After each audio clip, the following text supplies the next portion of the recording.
It is not religion, as Karl Marx once claimed, but rather the free bread and circuses of Roman Empire infamy that have become the opiate of the American masses. And as in the Roman Empire, they will be our undoing unless we take decisive action in the near future.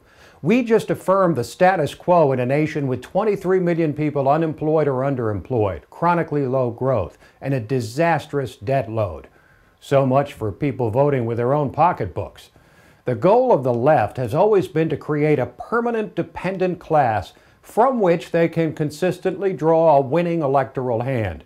And given one last chance to put the brakes on this runaway entitlement society, topped off now by a nationalized healthcare system, we chose instead to hit the gas. Those of us who have less time ahead than behind us in this life may be able to ride out the building storm in some fashion as politicians of both parties inevitably and scandalously continue to do what they do best: kick the can down the road and leave an increasingly catastrophic fiscal crisis for future office holders to fix. But young people cannot take similar cold comfort. Their long-term outlook is dismal. They continue to be forced to pour their money into this unsustainable web of entitlements they know will not survive until it's time for them to start collecting benefits. Neither party is willing to pay the political price of serious reform, and the whole lot of them have now been validated in their assertion that government should serve first and foremost as a dispensary for various goodies that are enough to soothe the savage beast that is their electoral base.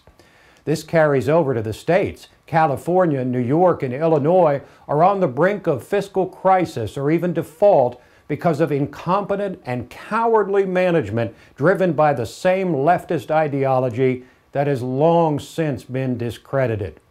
So, will it be possible to ultimately reform or restructure the entitlements that have become part and parcel of the new America?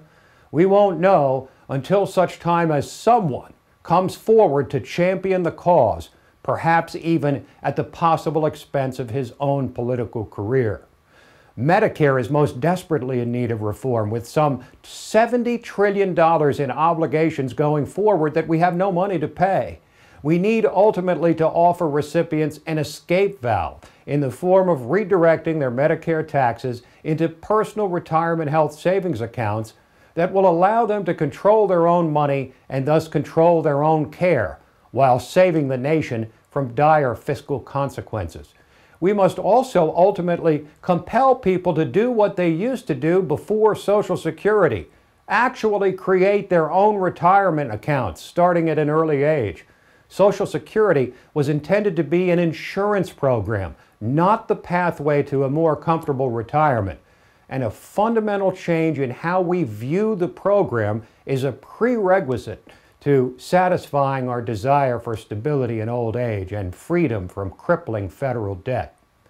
Only by taking Medicare, Social Security, and other safety net programs out of the exclusive hands of the central government can we begin to sustain not so much these programs, but the desire for financial, health, and retirement security that drive them.